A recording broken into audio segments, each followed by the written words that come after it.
చాలా మంది girls attract అయ్యేది ఎయిర్ హోస్టెస్. కెరియర్ లో గ్రోత్ ఎలా ఉంటుంది, అసలు ఎయిర్ హోస్టెస్ అవ్వాలంటే ఏం చేయాలి? ఒక ఎయిర్ హోస్టెస్ కి కావాల్సిన కొన్ని స్టాండర్డ్స్ ఉంటాయి.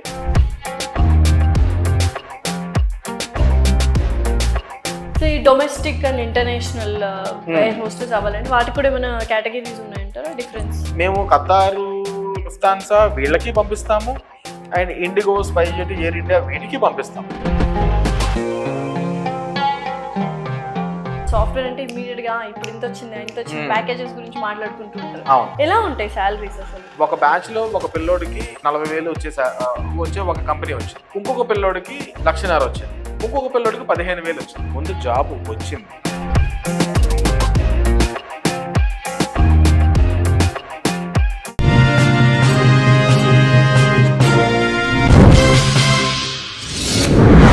హాయ్, హలో, నమస్తే, welcome to our channel. So ప్రస్తుతం స్టూడియోలో మనతో పాటు ఉన్నారు aero falcons aviation training academy CEO doctor Dilip Kumar Pulvarthi గారు. సో ఆయన అడిగి అసలు ఏవియేషన్ కోర్సెస్ ఎలా ఉంటాయి, ఎయిర్పోర్ట్లో కానీ ఫ్లైట్లో కానీ ఎటువంటి జాబ్స్ మనకు ఉంటాయని క్లియర్గా తెలుసుకుందాం. Hello sir. హలో అండి. ఈ 5 కేటగిరీస్ మీరు ఏదైతే చెప్పారో అందులో చాలా మంది గర్ల్స్ అట్రాక్ట్ అయ్యేది ఎయిర్ హోస్టెస్ కి. సో ఆ కెరియర్ ఎలా ఉంటది, కెరియర్ లో గ్రోత్ ఎలా ఉంటది, అసలు ఎయిర్ హోస్టెస్ అవ్వాలంటే ఏం చేయాలి? ఎయిర్ హోస్టెస్ అవ్వాలంటే యాక్చువల్ గా 5.3 హైట్ ఉండాలండి. అమ్మాయి కంపల్సరీగా 5.3 హైట్ ఉండాలి. ఓకే. తెల్లగా, లావుగా, సన్నగా మ్యాటర్స్ కాదు. కోర్స్ జాయిన్ అయ్యేటప్పుడు నాకు కావాల్సింది హైట్ ఒక్కటే. దాంతో పాటు మన ఆంధ్ర, తెలంగాణ, కర్ణాటక, తమిళనాడు వాళ్ళకి హిందీ అనేది కొంచెం వాళ్ళు నేర్చుకొని ముందుగా ప్లానింగ్ లో ఉండాలి. నాకు హైట్ హిందీ కావాలంతే. అంతే. అంటే H2. ఇవి రెండు ఉంటే చాలండి. అంటే ఫేస్ అందం కాదు కావాల్సింది. ఒక ఎయిర్ హోస్టెస్ కి కావాల్సిన కొన్ని స్టాండర్డ్స్ ఉంటాయి. అవి హైట్, హిందీ నాకు ఫస్ట్ దానికి నాకు డొమెస్టిక్ ఆపరేషన్స్ కి సరిపోతారు. సో మిగతా అన్ని మేము నేర్పించేసుకుంటాం, మిగతా అన్ని చేపించేసుకుంటాం. ఆ తర్వాత టాటూస్ ఉండకూడదు. మెయిన్ గా అంటే విజిబుల్ టాటూస్ ఉండకూడదు.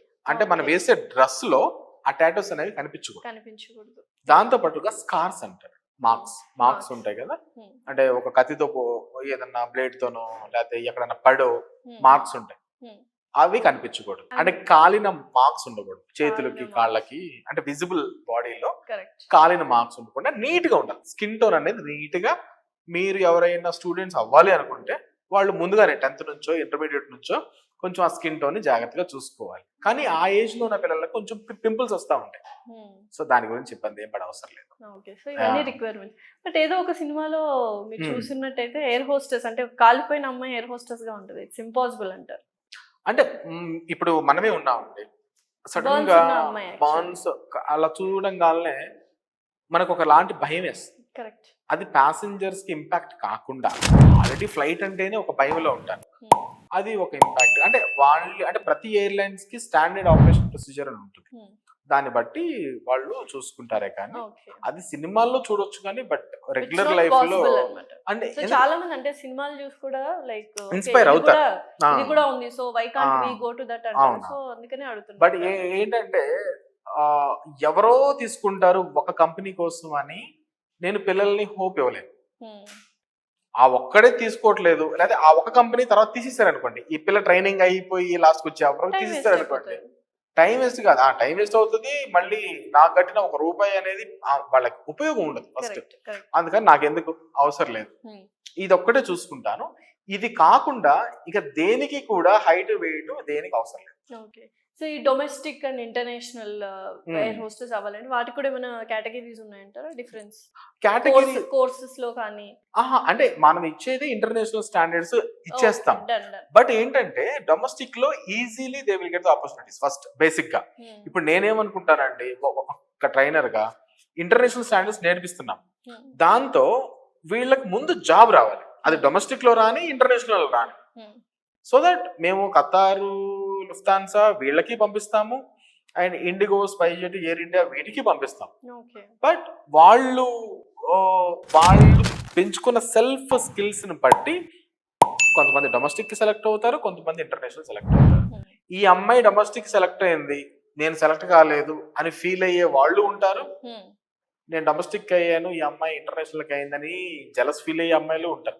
డెఫినెట్లీ. బట్ వాళ్ళకి మధ్య ఏదో ఉండొచ్చు, కానీ యాజ్ ఎ ట్రైనర్ గా, as a head of the Aero Falcons గా నేనేం ఆలోచిస్తాను, నన్ను నమ్ముకుని అసలు నువ్వు ఎందుకు వచ్చావు ఫస్ట్ రోజున, క్యాబిన్ క్రూ గా జాబ్ గా కొట్టాలి, సో జాబ్ ఇచ్చావు, వెళ్ళిపోతున్నావు, దట్స్ ఇట్. ఇక్కడ నుంచి ఫర్దర్ గా ఏం చేయాలి అనేది కెరియర్ గ్రోత్.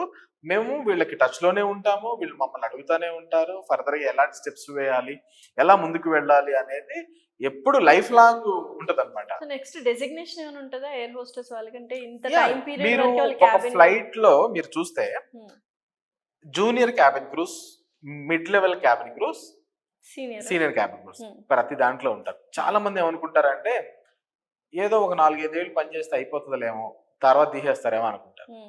మీరు చూస్తే ఎయిర్ క్రాఫ్ట్ లో 40 పైన ఉన్న వాళ్ళు కూడా ఉంటారు, 50 పైన ఉన్న వాళ్ళు కూడా ఉంటారు. ఇంటర్నేషనల్ లో, డొమెస్టిక్ లో 40 పైన ఉన్న వాళ్ళు కూడా ఉంటారు. బట్ ఆ ఫిట్నెస్ మెయింటైన్ చేసుకోవాలి మీరు. ఓకే, పెళ్ళిళ్ళు అవుతాయి, పిల్లలు పుడతారు, ఫైన్. బట్ తర్వాత కూడా ఆ స్కిన్ ని, ఆ హైట్ అండ్ వెయిట్ ని మీరు మ్యాచ్ చేసుకుంటే, సో లేదు అలాంటి వాళ్ళకి ఆఫ్టర్ అంటే ఎయిర్పోర్ట్ గ్రౌండ్ కి వేస్తారు. అదే ఉన్నాయి అటువంటి ఇప్పుడు నెక్స్ట్ వచ్చే క్యాబిన్ క్రూస్ కి మళ్ళీ ట్రైనింగ్ ఇవ్వాలి కదా, మళ్ళీ వాళ్ళకి టైం టేబుల్స్ వేయాలి. ఇప్పుడు ఏంటంటే మన ఫ్లైట్ లోనే మీరు చూస్తున్నారు, మీరు ఓన్లీ పెళ్లి మండపం మీద పెళ్లి జరుగుతుందో చూస్తున్నారు, దాని తర్వాత దాని వెనకమాల వీళ్ళు ఎంత కష్టపడుతున్నారు అనేది మిగతా టీం అంతా ఉంటుంది కదా. సో వీళ్ళందరూ కింద ఉంటారు.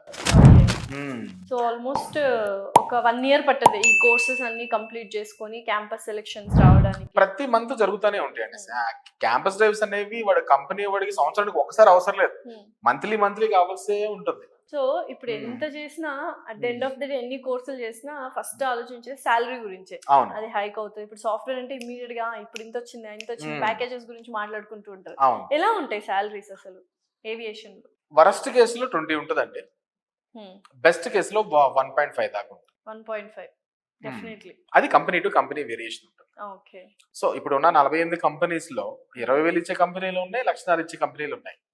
సో ఇది ఓన్లీ ఫ్రెషర్స్ గా వచ్చే సాలరీ. ఇప్పుడు 18, ఇప్పుడు నేను ఒకటే చూస్తానండి, ఒక బ్యాచ్ లో ఒక పిల్లోడికి 40,000 వచ్చే ఒక కంపెనీ వచ్చింది, ఇంకొక పిల్లోడికి 1,50,000 వచ్చింది, ఇంకొక పిల్లోడికి 15,000 వచ్చింది. ముందు జాబ్ వచ్చింది, కరెక్ట్, ఏవియేషన్ లోనే వచ్చింది. మనకి బయట జరిగేదానికి ఒక తేడా ఉంటుంది. నేను రీసెంట్ గా కొన్ని విన్నాను, కొంతమంది పిల్లలు డ్యూటీ ఫ్రీ షాప్స్ ఉంటాయి ఎయిర్పోర్ట్ లో, రిటైల్ షాప్స్ ఉంటాయి కదా ఎయిర్పోర్ట్ లో, అక్కడ పనిచేస్తారు. ఏవియేషన్ చదువుకున్న పిల్లలు ఆ షాపుల్లో క్యాషియర్లుగా, గెస్ట్ రిలేషన్ ఏజెంట్స్ గా పనిచేస్తారు. ఏవియేషన్ చదవటం ఏంటి, నువ్వు ఒక షాపులో క్యాషియర్ గా పనిచేయడం ఏంటి? నీకు ఎయిర్పోర్ట్ లో జాబ్ ఇప్పిస్తానన్నాం కదా, నువ్వు పనిచేస్తున్న ఎయిర్పోర్ట్ లోనే కదా. ఇంత లాజిక్ ఉందా అనుకున్నా. అసలు ఎంత కన్నింగ్ గా పాపం, అంటే పిల్లల్ని ఇట్లా కూడా మోసం చేయొచ్చా, ఇట్లా మోసం చేస్తున్నారా అనిపించింది నాకు.